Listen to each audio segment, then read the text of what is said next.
오늘 함께 나누실 말씀은 고린도전서 4장 1절에서 2절 말씀입니다. 두 절의 말씀을 통해서 비밀을 맡은 자라는 제목으로 귀한 은혜와 도전 나누기를 소망합니다. 주신 말씀 한 마음으로 합독합니다. 고린도전서 4장 1절 2절입니다. 시작. 사람이 마땅히 우리를 그리스도의 일꾼이요 하나님의 비밀을 맡은 자로 여길지어다. 그리고 맡은 자들에게 구할 것은 충성이니라. 아멘.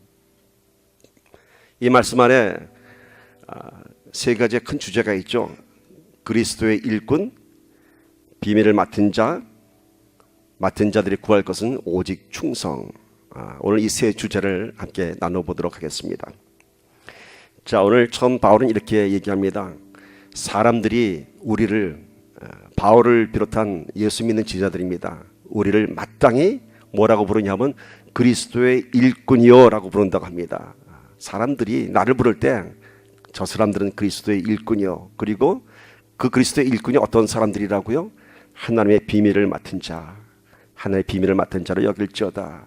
그래서 비밀을 맡은 자들이 구할 것은 오로지 충성이니라 이렇게 말씀합니다. 자, 바울이 얘기한 그리스도의 일꾼은 누구에게 인정받았다고요? 사람들입니다. 세상 사람들입니다. 제자들에게 인정받은 것 아니고요, 예수님께 인정받은 것 아니고 사람들이, 안 믿는 자들이 마땅히 우리를 그리스도의 일꾼이라 부른다고 합니다. 오늘 우리는 이 안에서 인정받는 자들이 아닌, 김 집사님은 너무 참 신실하셔, 이 집사님은 너무 참 뜨거우셔, 이렇게 이 안에서 인정받는 것이 아닌 사람들에게 그리스도의 일꾼으로 인정받기를 간절히 소망합니다. 이 안에서는 우리 다 서로 인정하고 다 기도하고 있습니다. 내가 세상에 나갔을 때 세상 사람이 나를 뭐라고 부르느냐 할 때 저 사람은 그리스도의 일꾼이요 라는 우리 인정을 받는다면 우리는 신앙에 성공하고 있는 것입니다. 자, 고린도 교회에 이 말씀을 전할 당시에 바울의 직업은 무엇일까요? 그래서 바울은 생계를 이어가기 위한 자기의 잡이 있었습니다. 바울의 직업은 천막 만드는 일이었습니다. 텐트 만드는 일이었습니다. 중동 지방에는 그 뜨거운 태양을 가리기 위한 여러 가지 차양막, 텐트가 있었습니다. 그래서 바울은 천막 만드는 일로 유일한 생계 수단을 잡았고요, 선교를 위한 최저의 그런 수입을 충당받았습니다. 또한 바울뿐만이 아니라 고린도에서 바울이 만난 자기의 동료자들 아굴라 또 브루스길라도 마찬가지로 같이 텐트를 만드는 같은 직업을 가졌던 사람입니다. 그런데 바울은 자신에 대해서 소개할 때 뭐라고 소개하죠? 나는 텐트 만드는 사람이요, 나는 텐트 만들어서 파는 사람입니다 라고 하지 않습니다. 나는 그리스도의 일꾼입니다 라고 얘기합니다. 바울은 높은 학력을 갖고요, 명문 가정에서 자라난 아주 좋은 배경을 갖고 있는 로마 시민이었습니다. 그런데 그럼에도 불구하고 그는 참 천한 직업을 가졌습니다. 무엇일까요? 주의 일을 하기 위한 최소한의 직업을 가졌던 것입니다. 바울은 나는 지금 그리스도의 일꾼이요 라고 얘기하는 것은 자기의 직업이 부끄러워서, 내 천막 만들어 파는 일이 부끄러워서 그걸 숨기고 나는 그리스도의 일꾼이요 라고 하는 것이 아니라, 사람들이 나를 부를 때 바울은 천막 만드는 사람이라고 하지 않고 나를 그리스도의 일꾼이라고 부른다고 합니다. 오늘 우리가 사람들에게 어떠한 직업인으로서 기억되기보다는 저 사람은 정말 예수 잘 믿는 사람이야 라는 평가를 들을 수 있다면 우린 진정한 그리스도의 일꾼이 된 것입니다. 우리의 직업이 아닌, 우리의 신분이 아닌, 누군가 우리를 부를 때 첫 마디가 저분은 예수 열심히 믿는 사람이야. 바로 이것이 그리스도의 일꾼인 것입니다. 세상에서 성공한 사람이라고 할지라도 그에 대한 평가가 세상에 대한 성공이 아니라 저 사람은 예수 잘 믿는 사람이야 라는 평가를 받으면 그것이 정말 그리스도의 일꾼으로 성공한 사람입니다. 큰 성공을 했어도 그 큰 성공보다도 더 큰 신분, 예수 잘 믿는 사람이야, 이것이 더 큰 신분이 되는 것입니다. 또한 아무리 인생에 실패해서 초라한 삶을 살아간다 할지라도 예수 잘 믿으면 그것 하나로 사람들에게 인정받고 우리 하나님도 기뻐하시는 그리스도의 일꾼이 된 것입니다. 그렇다면 오늘 우리는 우리의 삶을 살아갈 때 무엇이 우선이 되어야 할까요? 내가 무엇을 해서 돈을 벌고 내 직업이 무엇인가가 중요한 것이 아니라 나의 삶의 목적이 무엇인가? 그리스도의 일꾼, 주를 열심히 따라가는 자라면은 그것이 바로 우리가 세상에서 인정받을 수 있는 가장 높은 신분이고 하나님께서 기뻐하시는 신분이 될 것입니다. 여러분, 세상 사람들은요, 우리에 대한 평가를 이미 다 갖고 있습니다. 내가 아무리 좋은 옷 입어도 우리의 안에 그런 인격과 우리의 성품, 또 우리 안에 내면에 존재된 그 우리의 인간성, 이런 것들을 다 이미 파악하고 있습니다. 그래서 우리가 아무리 우리를 치장하고 멋지게 꾸미고 뭐 내가 가서 무슨 명예 박사학위를 받아온다 하더라도 사람들은 우리들의 평가가 이미 변하지 않습니다. 저 사람은 그런 사람이야. 저 사람은 재벌이지만 저 사람은 아직 인간이 되려면 멀었어 라든지, 저 사람은 비록 지금 가난하게 살지만 저 사람은 참 존경받을 만한 사람이야 라고 평가가 다 되어 있습니다. 그런데 이 평가를 뒤집을 수 있는 것은 이 세상에 아무것도 없습니다. 우리에 대한 평가는 이미 내려져 있고 뒤집을 수가 없습니다. 그런데 오로지 하나 우리의 평가를 뒤집을 수 있는 것이 있다면 바로 우리 신앙의 모습인 것입니다. 우리 신앙의 모습을 보고 사람들은 평가를 다시 내릴 수 있는 것입니다. 어느 의학 박사가 그러더라고요. 우리 몸의 세포 가운데 그 수명이 가장 짧은 것이 뭐냐면은 우리 안에 유의벽이라고 합니다. 그건 뭐냐면은 강한 위산이 나오기 때문에 우리 유의벽은 2시간 반이면 새로운 세포로 재생된다고 합니다. 그것은 무엇을 뜻하냐면은 2시간 반마다 유의벽을 새로 만들지 않으면 그 강한 위산을 견딜 수 없다는 것이죠. 수명이 짧다는 것은 그만큼 그것에 대비하기 위해서 새로운 세포가 2시간 반 만에 재생된다는 겁니다. 그럼 우리의 신체 세포 중에 가장 수명이 긴 세포가 뭔지 아시겠습니까? 가장 수명이 긴 세포, 바로 뇌세포라고 합니다. 뇌세포는 60년, 최하 60년이 돼야 뇌세포가 새로 바뀐다고 합니다. 그러면서 그런 얘기 하더라고요.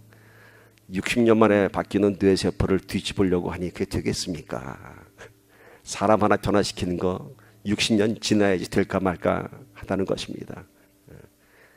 그런데 우리가 그렇게 세포가 우리 안에 뇌가 바뀌는 것도 60년 걸리는데 우리에 대한 평가가 바뀌는 것은 예수 잘 믿으면은 그리스도의 일꾼이 되면 그때부터 우리의 신분이 세상 사람이 우리에 대한 평가가 달라질 줄 믿습니다. 자, 일꾼, 두 가지 일꾼이 있죠. 우리 믿는 사람들에게는 생계를 위한 우리의 직업이 있습니다. 생계를 위해서 살아가는 우리가 세상에서 해야 하는 일이 있습니다. 그리스도의 일꾼, 성도로서 하나님 나라를 위해서 살아가야 하는 우리의 거룩한 의무가 있습니다. 그럼 우리는 두 가지를 다 하고 살아야 됩니다. 그렇죠? 생계를 위한 일꾼으로서도 살아가야 되고 하나님 나라를 위한 일꾼으로서도 살아가야 합니다. 무엇이 더 중요할까요? 라고 물어보면 여러분, 당연히 이 자리에서는 하나님의 일꾼으로 살아가는 것이 더 중요하죠 라는 정답을 냅니다. 그러나 솔직히 들어가서 우리의 사는 모습을 보면 과연 그럴까요? 나도 모르게 하나님의 일보다는 내 세상의 일, 나의 생계를 위한 내 직업이 더 우선되는 것을 볼 수 있습니다. 참 신앙의 큰 딜레마죠. 눈앞에 보이는 내 생계를 위한 것이 더 중요하고 더 급하죠. 맞습니다. 우리가 이것을 어떻게 말씀으로 우리가 승리해야 할 수 있는 것인가? 대답이 이거죠. 먼저 그의 나라와 그의 의를 구하라고 말씀하죠. 말씀은 먼저 그의 나라와 그의 의를 구하라. 이 뜻은 뭐냐면요, 무조건 내 생계를 다 팽개치고 무조건 하나님 일만 쫓아다녀, 그러면 하나님이 책임지셔라는 것 아닙니다. 이 뜻은 그의 나라를 구하라 라고 하는 것은 내 생계에 있어서도 내 모든 삶에 있어서 하나님의 통치, 하나님의 다스림, 하나님의 임재, 하나님의 동행하심을 구하라 라는 것입니다. 내가 잡을 갖고 일을 하되 내 삶 속에서 내가 살아가되 내가 살아가는 내 주체가 아니라 누가 통치한다고요? 하나님이 통치하시고. 누가 다스린다고요? 하나님이 다스리시고. 내 생업의 현장 안에 하나님이 임재하시고 하나님이 인도하신 것, 그때 비로소 우리는 우리의 생계에 대한 두려움을 이겨낼 수 있고 하나님 나라의 일꾼으로 우리가 충성될 수 있는 것입니다. 그의 나라와 그의 의를 먼저 구하라. 그리 어려운 건 아닙니다. 여러분의 삶 속에서 하나님의 통치를 구하십시오. 그의 의를 구하라. 하나님의 선하신 뜻을 우리가 구하는 것입니다. 선한 뜻이 뭔가요? 하나님의 마음에 합한 자가 되는 것입니다.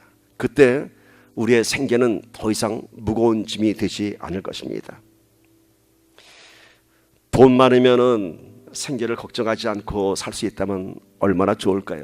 우리가 돈이 참 많아서 생계를 걱정하지 않고 살 수 있다면 얼마나 행복할까요? 물론 어려운 경제 형편에 사는 사람들은 그런 꿈을 꾸겠죠. 정말 돈이 많다면 내가 주의 일도 열심히 하고 베풀면서 살 수 있을 텐데 언제나 페이먼트 걱정 안 하고 언제나 크레딧 카드 빚 안 지고 살 수 있을까라는 것이 우리 안에 늘 자리 잡은 그런 염려와 세상살에 대한 걱정이죠. 바울도 마찬가지로 지금 천막을 파는 이유는 최소한의 생계비를 얻기 위해서 그런 일도 하고 있습니다. 그러나 바울은 풍족함에도 처할 줄도 알고 비천함에도 처할 줄 안다는 일체의 비결을 배웠다고 얘기하고 있습니다. 오늘 우리가 정말 이런 질문 한번 던져봅시다. 정말 우리가 돈 많으면 행복할까요? 돈 많으면 행복할까요? 이번 노회 기간 중에 가깝게 교제했던 한 목사님이 저하고 많은 얘기를 나눴는데 그 교회는 참 큰 교회입니다. 대형 교회다 보니까 많은 성도가 있죠. 이 돈 많은 부자 얘기를 저한테 하더라고요. 목사님, 부자는요 우리가 상상도 할 수 없는 부자예요 그러더라고요. 왜냐하면 우리가 상상도 할 수 없는 부자란 것은 뭐냐면 진짜 부자는 세상 사람들하고 어울려서 살지를 못한대요. 그들만의 소사이어티가 따로 있다고 합니다. 그래서 내가 미국 부자요? 그랬더니 아니요 한국 부자요 그러더라고요. 자기네 교회에 그런 부자가 몇 명 나오는데 그분들은 교회 등록부에 등록도 안 한답니다. 본인이 안 하는 것이 아니라 목사님이 특별한 배려를 한다고 합니다. 왜냐하면 등록하면 구역에 배정돼야 되고 교회 모든 코스를 밟아야 되는데 그 사람들 신분이 그렇게 되기가 힘들다는 겁니다. 구역에 가서 같이 교제하는 것도 힘들고 교회 어떤 조직 안에 들어간 것도 힘들어서 목사님이 따로 관리를 한다고 합니다. 그러면서 그런 얘기예요. 목사님 페라리라는 차 들어보셨죠? 들어는 봤죠. 그게 얼마 하냐면요 제일 싼 모델이 40만 불이라고 합니다. 제일 싼 모델이. 그런데 그게 그 집에 갔더니 12대 있더라고요 그러더라고요. 그 차가 필요한 것이 아니라 콜렉션 한다고 합니다. 그러니 그런 차를 갖고 있으니 교회에 그거 타고 나올 수가 있나요? 그러니까 교회 나올 때는 우버 택시 불러서 타고 온다고 합니다. 그러니까 철저하게 신분이 교회 안에서는 가려져 있다고 합니다. 또 어떤 집에는 갔더니 한국에서 한번 크게 문제가 됐던 작품인데 이렇게 눈물 찡긋 흘리는 그림이 있습니다. 그건 가격을 매길 수가 없는 그림인데 그게 그 집 복도를 들어가는데 줄줄이 걸려 있답니다. 한 점 두 점도 아니고 값을 매길 수 없는 그림이. 그러니까 우리가 상상도 할 수 없는 부자라고 합니다. 그런데 그 사람들이 다 우울하다고 합니다. 다 우울하대요 그 사람들이. 왜 그런지 아세요? 이 세상에서 가질 거 다 가져보니까 더 이상 기쁨이 없는 거죠. 우울하대요. 그런 그 사람들이 그나마 예수 믿겠다고 몰래 찾아와서 교회를 나온다고 합니다. 그 사람들이 새벽 기도도 나온다고 합니다. 그리고 교회에서 김장할 때면은 같이 고무장을 끼고 김장도 한다고 합니다. 왜냐하면 그것이 그들에게 큰 기쁨이라고 합니다. 세상 삶을 속여 살지 못하는 그런 아픔이 있다가 교회에서 신분을 보장해 주니까 택시 타고 나와서 새벽 기도하고 그리고 또 장갑 끼고 김장한다고 합니다. 그래서 다른 목사님들이 그 말을 듣고 가장 궁금한 질문을 했습니다. 11조도 하나요? 그러니까 그 목사님이 11조 하면 제가 이러고 있겠습니까? 그러더라고요. 물론 11조를 계산할 만큼 뭐 그런 자기의 재산이 얼마인지는 모르겠죠. 여러분 근데 락펠러 아시죠? 락펠러는요 쓸 수도 없는 자기의 재산을 위해서 카운트하는 회계사가 하나 있었다고 합니다. 그 회계사는 무슨 일만 하냐면은 그 주에 11조를 계산하는 회계사가 있었다고 합니다. 내가 계산할 수 없는 수입 금액을 따로 계산해 주는 회계사가 있었다고 합니다. 그는 진정 믿음의 사람이었던 것입니다. 돈이 행복한 것이 아니라 예수 믿는 것이 행복하기 때문에 그 부자들도 몰래 나와서 그나마 새벽기도 나오고 하는 것을 볼 수 있었습니다. 하나님의 통치의 다스림, 하나님의 임재, 하나님의 뜻에 따라 사는 것이 진정한 우리 인생의 행복인 것입니다. 사람들이 우리를 예수 믿는 사람으로 인정하는 이유는 우리의 행복의 근원이 세상에 있지 않기 때문인 것입니다. 그래서 오로지 우리는 주님 한 분만으로도 행복할 수 있고 그 행복이 밖에 나타나기 때문에 사람들이 우리를 예수 믿는, 잘 믿는 사람이라고 인정해 주는 것입니다. 우리의 믿음은 뭔가요? 지금 우리의 인생살이 속에 나타나는 아픔과 어려움을 보는 것이 아니라 하나님과 함께하는 영광과 소망을 보는 것입니다. 로마서 8장 18절 보세요. 생각하건대 현재의 고난은 장차 우리에게 나타날 영광과 비교할 수 없도다. 우리의 삶의 현재의 모습에 상관없이 우리에게 약속된, 보장된 그 영광과 비교할 수 없기 때문에 오늘 우리는 우리의 현실을 돌아보면 웃을 일 하나도 없지만은 하나님의 은혜만 생각하면 내 마음에 감사와 기쁨이 넘쳐나고 사람들이 우리를 예수 잘 믿는 사람, 그리스도의 일꾼이라고 얘기할 것입니다. 오늘 바울이 그리스도의 일꾼, the servants of Christ라고 얘기합니다. 근데 이 일꾼이란 단어를요, 영어 성경에서는 servants라고 되어 있지만은 헬라어 원문에는 휘프레테스라는 단어를 썼는데요, 이 단어의 뜻을 찾아보니까 헬라에는 노예가 여러 가지 층의 노예가 있습니다. 그런데 이 휘프레테스라고 하는 분에는 많은 노예들 가운데서도 가장 천한 계급의 노예입니다. 이 노예들은 무슨 일을 하냐면은 여러분 배너 영화 보시면은 그 전함 큰 배에서 맨 밑층에 가면은 노만 저는 노예들이 있죠. 노만 저는 노예. 이 노만 저는 노예를 보고 휘프레테스라고 합니다. 그러니까 오늘 바울이 얘기하는 그리스도의 일꾼은 가장 천한 일꾼인데 어떤 일꾼? 노를 젓는 노예라고 합니다. 여러분 이게 무슨 뜻인지 아세요? 노를 젓는 노예, 오직 한 가지 일만 하게 되어 있습니다. 배의 노는 한 방향으로만 젓게 되어 있습니다. 키가 정해진 곳으로 한 방향으로. 바울이 얘기하는 주님의 일꾼이라고 하는 것은 주님이 원하시는 한 방향으로만 우리가 가는 주님의 일꾼이 되어야 하는 것입니다. 노를 이리 저었다 저리 저었다 하는 것이 아니라 오직 한 방향, 십자가를 향해서 달려가는 우리가 되어야 할 줄 믿습니다. 사람이 마땅히 우리를 하나님 비밀을 맡은 자로 여길지어다, 이렇게 두 번째 얘기합니다. 하나님의 비밀을 맡은 자. 세상 사람들과 구별이 되는데 무슨 구별이 있냐고요? 저 사람에게는 뭔가 비밀이 있어. 뭔가 비밀이 있어. 이번에 어느 목사님이 그러시더라고요. 사모님이 하신 얘기예요. 그 사모님이 어느 날 교회에 흉흉한 소문이 돌고 있었다고 합니다. 성도들이 목사님 보는 눈빛이 영 이상했다고 합니다. 그래서 사모님도 왜 그럴까 했는데 드디어 사모님 귀에 그 소문이 들어왔습니다. 그 소문이 뭐냐 하면은 목사님이 반주자 보는 눈빛이 심상치 않다는 거예요. 반주자가 아주 젊은 자매가 치고 있는데 목사님이 그 반주자 보면 눈빛이 이상해진대요. 당연하죠. 그 반주자는 목사님 따님이었거든요. 자기 딸이 반주자인데 그 눈빛이 특별하겠죠. 얼마나 사랑스럽겠어요. 그러나 그걸 모르는 사람들은 목사님이 수상해. 목사님이 수상해. 이상한 소문을 퍼뜨렸습니다. 오늘 우리가 하나님의 비밀을 맡은 자가 뭔가요? 특별히 하나님의 사랑을 받는 자들입니다.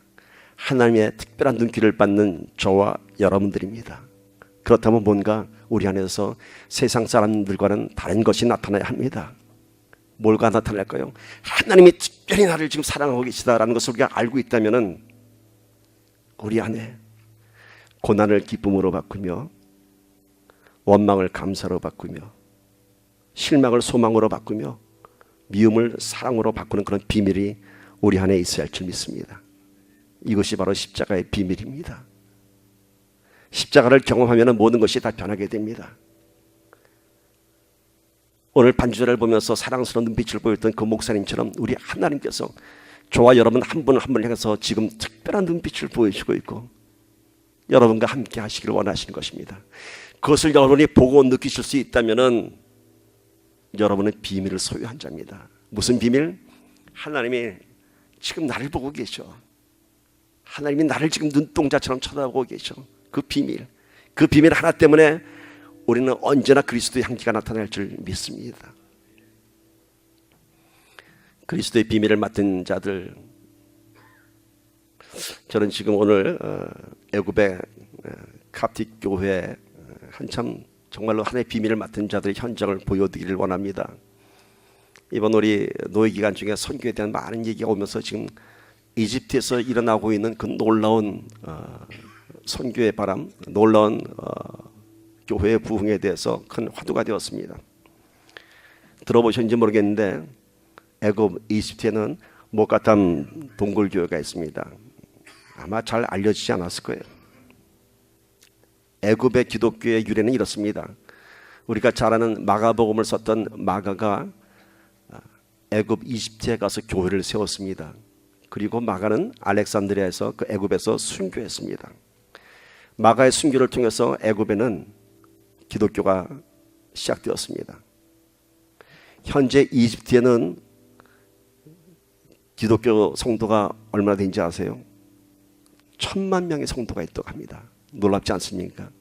지금 에지드는 이슬람 국가입니다. 이슬람 국가의 그 핍박 가운데서도 지금 예수를 믿는, 그리스도를 믿는 자들이 1000만 명이나 된다고 합니다. 이 목가탐 동굴의 유래가 아주 참 놀랍습니다. 자, 이집트의 기독교는 마가에 의해서 교회가 세워졌고 점차 많은 부흥을 이뤄가다가 AD 640년에 이집트가 이슬람에 의해서 지배를 받게 되고 이슬람 국가가 됩니다. AD 640년에. 그리고 모든 기독교를 믿는 사람들은 개종을 하라는 핍박을 받게 됩니다. 그러나 그 핍박 가운데서도 기독교 성도들은 잘 교를 지켰습니다. 그리고 더 많은 시간이 지나서 AD 979년이라고 얘기하는 것은 이것이 역사적인 사실로 남아있기 때문에 정확히 979년이라고 합니다. 뭐 AD 1000년경, 뭐 900년경이 아니라 정확히 AD 979년경에 역사적인 사건이 기록이 됩니다. 자, 당시 이슬람의 최고 지도자인, 애굽의 최고 지도자인 알무스가 기독교의 그 교회의 가장 지도자인 이 에지드 기독교를 우리가 콥틱이라고 합니다. 콥틱은 종교인데요. 교회에서 잠깐 소개를 하면은 로마가 그리스도 국가가 되면서 나중에 동방 정교와 서방 정교로 갈리게 됩니다. 그 서방 정교가 지금 우리가 잘 아는 로만 캐톨릭이고요. 그 동방 정교의 큰 3대 주류가 그리스 정교가 있고 러시아 정교가 있고 그리고 애굽 정교가 있습니다. 이 세 가지 정교가 동방 정교의 주류를 차지하고 있습니다. 근데 이 AD 979년에 이 이슬람교의 지도자인 알무스가 애굽 땅에 있던 그 캅틱 교회의 가장 큰 지도자 아브라함을 불러서 이런 얘기를 합니다. 너희들이 마가복음 17장 20절에 있는 너에게 믿음이 겨자씨 하늘만큼만 있어도 이 산을 명하여 여기서 저리로 옮기라 하면 옮겨질 것이요 또 너희가 못할 것이 없느니라 하는 말씀인데 너희들이 이 말을 정말로 믿느냐라고 물어봤습니다. 그러니까 아브라함이 뭐라고 얘기했을까요? 우리는 말씀 그대로 믿습니다 라고 했습니다. 그러자 칼리프가 이렇게 얘기합니다. 그렇다면은 너희들 저 앞에 있는 저 산을 일주일 만에 옮겨라. 저 바위산을 만약에 일주일 만에 옮기지 못하면 모든 기독교인들을 다 죽여버리겠다. 이렇게 얘기했습니다. 그때부터 무슨 일이 벌어졌을까요? 모든 캅틱 성도들은 금식하며 기도하기 시작했습니다. 그리고 일주일이 되는 날 모든 기독교인들은 이 캅틱 교인들은 목가탐 바위산 아래다 집결했고요. 그 반대편에는 그 칼리프가 이끄는 이슬람 무장 군대들이 반대편에서 진을 치고 이제 학살을 할 준비가 되어 있습니다. 저 산이 오늘 안에 옮겨지지만 아니면 저들을 다 칼로 쳐 죽일 것이다 얘기합니다. 어떻게 됐을까요, 여러분? 아브라함이 구약에 나온 아브라함이 아니라 캅틱 지도자 아브라함이 성도들 맨 앞에 서서 하늘을 우러러 기도하기 시작했습니다. 이것저것에 통곡의 소리가 나고 울부짖어 기도하기 시작했습니다. 그때 하늘이 무너지는 소리가 나며 그 바위산들이 부서지기 시작했습니다. 부서져서 화산이 폭발하는 것처럼 날아가서 그 주변을 다 덮어버리고요. 그 목가탐산에 큰 동굴이 뚫렸습니다. 왜 아멘 안 하시죠? 이게 전설 같아요. AD 979년에 있었던 일입니다. 마가복음 10장 20절에 저작지만한 믿음만 있으면 저 산을 명하여 이루어 옮기라는 그 말씀이 실제적으로 일어났습니다. 그리고 그 뚫린 그 커다란 그 빈터, 그 동굴에서 교회가 시작되었습니다. 현재 그 교회, 그 동굴이 뚫려진 그곳에 현재 지금도 15,000명이 모여서 예배를 드리고 있다고 합니다. 궁금하시죠, 여러분? 제가 사진을 좀 준비했습니다. 한번 봅시다. 이게 바로 동굴입니다. 목가탐산이 다 부서져 나가고 저는 큰 공간에 생겼고요. 저것이 바로 목가탐 동굴교회입니다. 그 다음 보세요. 십자가가 걸려 있고요. 그 다음, 지금도 아멘, come, Lord Jesus 있죠. 저들이 예배드리는 모습을 잠깐 한번 볼까요? 영상도 준비했습니다. 잠깐 한번 보죠. 참 놀랐습니다. 저희가 지금 동굴입니다.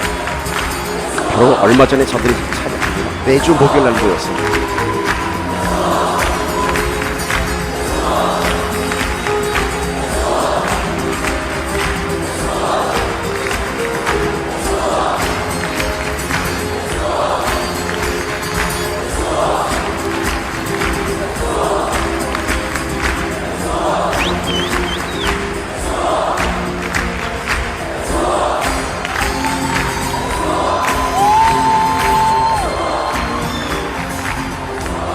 여기까지 한번 보죠.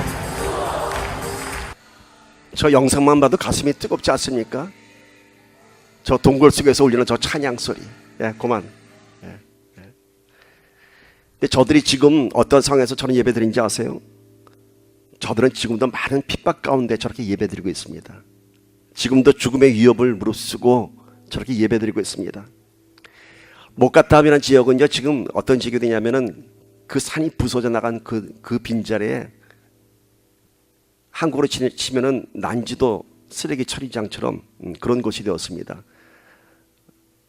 하나님이 옮기신 그 산터 위에 이들이 일부러 쓰레기를 갖다 버리기 시작했습니다. 그리고 이들은 컵틱 교인들은 그것이 자기의 생활 터전이 되었습니다. 그래서 이 사람들은 대대로 쓰레기 냄새를 맡아가면서 그곳에서 살고 있습니다. 어려서부터 쓰레기 냄새를 맡고요, 그곳을 떠나지 않고 이 사람들은 태어나면 2주일 되면은, 태어난 지 2주일이 되면 아이 왼쪽 손목에다가 십자가를 칼로 새겨 놓습니다. 그래서 컵틱 교인들을 보면 여기 십자가가 문신이 아니라 칼로 새겨진 게 있습니다. 그건 뭔가요?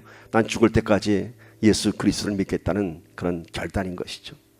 이 사람들은 아무리 공부를 많이 해도 좋은 직장 얻을 수 없고요, 사회에서 소외된, 지금도 개종을 강요받고 있는 그런 핍박 가운데 살아가고 있습니다.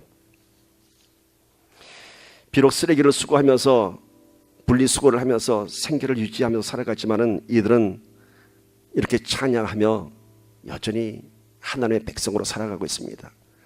우리에게 참 많은 도전을 주고 있습니다. 왜일까요?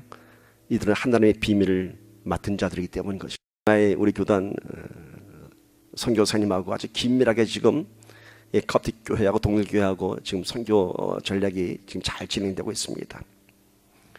여러분, 이 장면 보면서 요즘 에스겔서를 열심히 묵상하신 분은 아마 질문이 들 거예요. 아니 30장에 보면은 에스겔서 30장 보면은 애굽을 진멸하리라고 했는데 왜 이런 일이 일어날까? 여러분, 하나님의 애굽을 진멸하는 것은 안 믿는 족속, 나를 안 믿는 족속입니다. 그 가운데서도 하나님은 저런 믿는 자들은 어떤 일을 만드는지 아세요? 이사야서 19장 19절 보세요. 함께 읽습니다. 시작. 그날에 애굽 땅 중앙에는 여호와를 위하여 제단이 있겠고 그 변경에는 여호와를 위하여 기둥이 있을 것이요. 놀랍지 않습니까, 여러분? 마지막 때가 돼가고 있습니다. 그날에, 주님 다시 오는 그날에는 애굽 땅 중앙에 여호와를 위한 제단이 있겠고 10만 명의 교인들이 지금 애굽 땅에서 예배를 하고 있고요, 그 동굴교회에서 15,000명, 2만 명이 지금 찬양을 하고 예배를 돌리고 있습니다.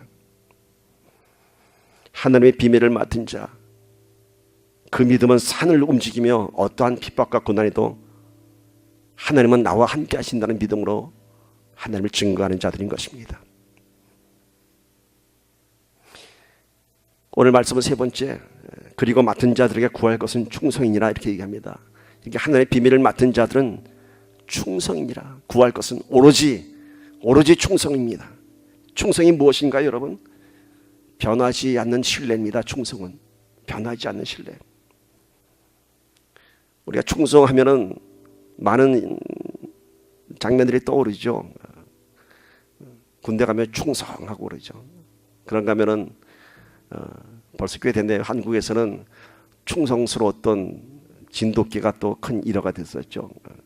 가장 충성스러운 동물을 개라고 그러죠. 그래서 충성하지 못한 사람은 뭐라고요? 개만도 조심해야 됩니다.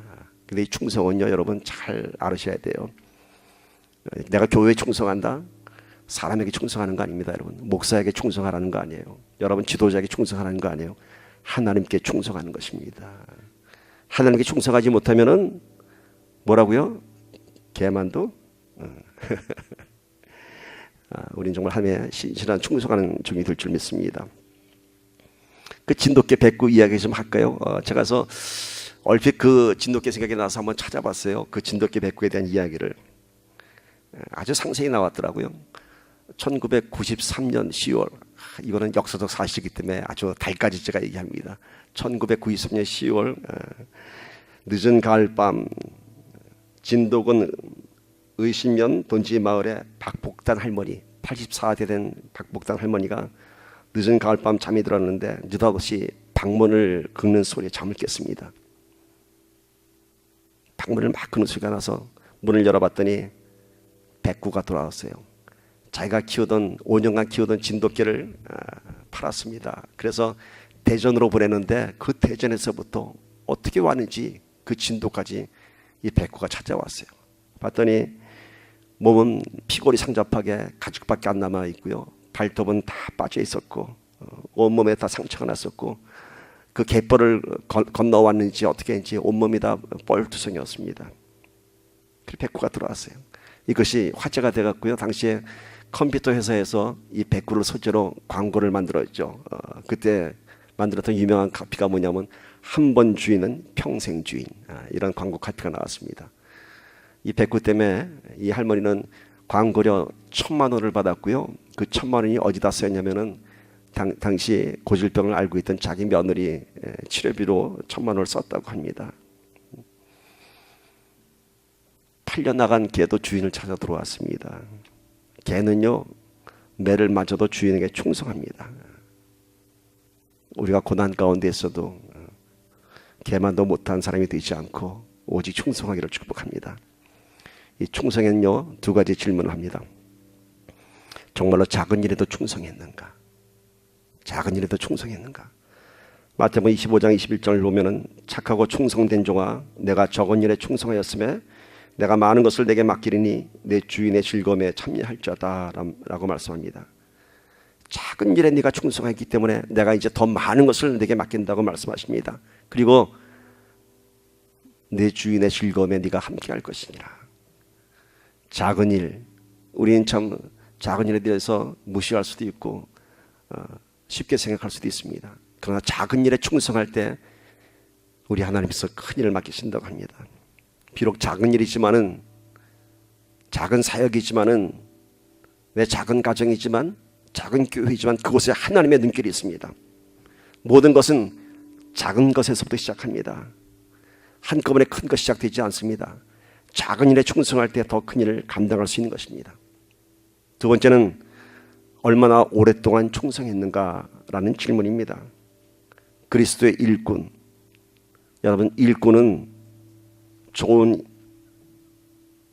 종은 자기의 일자리를 바꾸지 않습니다. 한 번 주인이 자기 평생 주인입니다. 힘들다고 더 좋은 자리에 있다고 자리에 옮기지 않습니다. 종은 주인을 위해서 자기 삶을 내어놓은 사람들입니다. 세상의 일자리에서도 주인에게 충성하는 사람은 보답이 있습니다. 한 일자리에서 꾸준히 일하는 사람은 더 이상 주인의 종업원이 아니라 가끔 주인의 재산을 상속받는 것도 볼 수가 있습니다. 그러나 우리는 그리스도의 일꾼 하나님의 자녀입니다. 우리에게는 하나님의 위대한 유산이 이미 상속되어 있습니다. 누구나 잠깐 동안은 충성할 수 있습니다.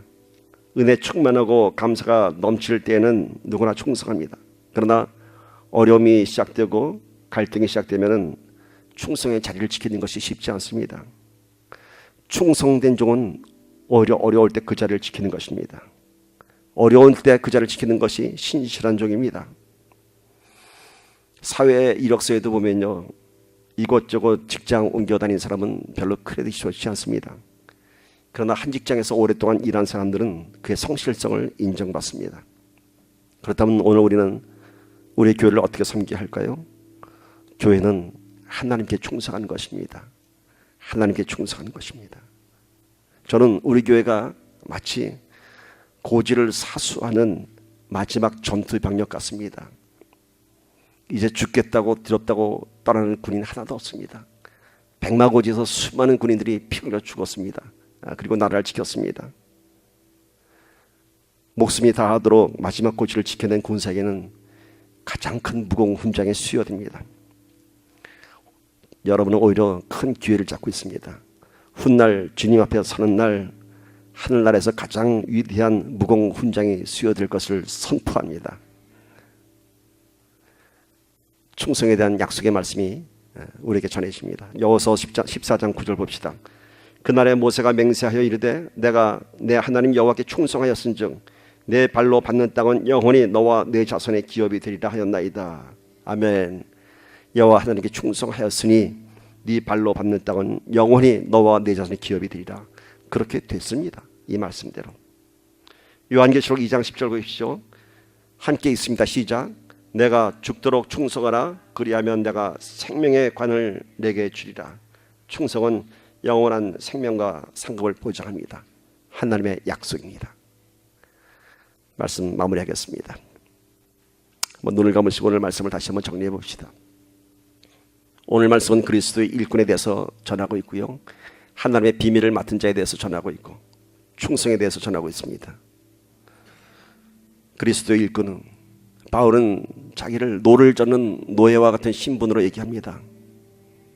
오직 노만 젓는, 오직 배가 가야 할 방향으로 옆을 보지 않고 노만 젓는, 주님이 원하시는 방향은 세상과 반대입니다. 자꾸 세상을 보면서 세상적으로 노를 젓지 말고 주님이 원하시는 십자가가 서 있는 곳으로 노를 젓는 저와 여러분이 되기를 간절히 소망합니다. 그리스도의 일꾼이라고 합니다. 그리스도의 일꾼. 하나님의 통치가 있고 하나님의 다스림이 우리의 삶 속에서 있을 때 우린 진정한 그리스도의 일꾼으로 살아갈 수 있을 줄 믿습니다. 하나님의 비밀을 맡은 자입니다. 하나님의 특별한 관심, 특별한 사랑, 하나님의 특별한 배려가 있는 우리들입니다.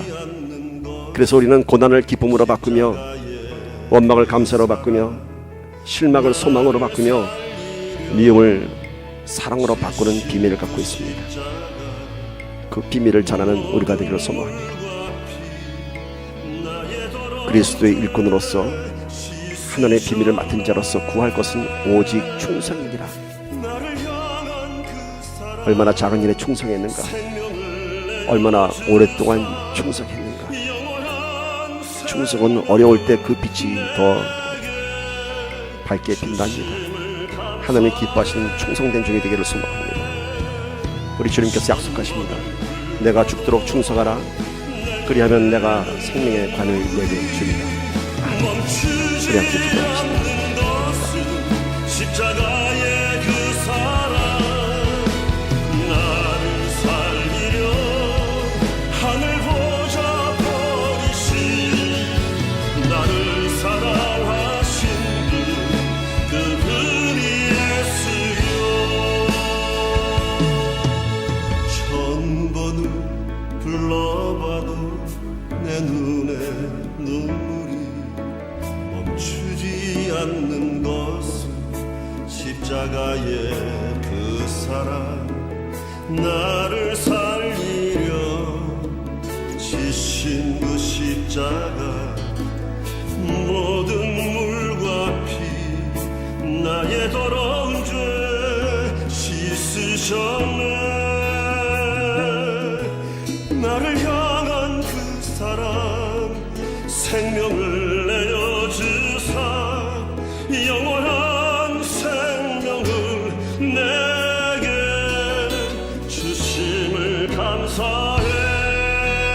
때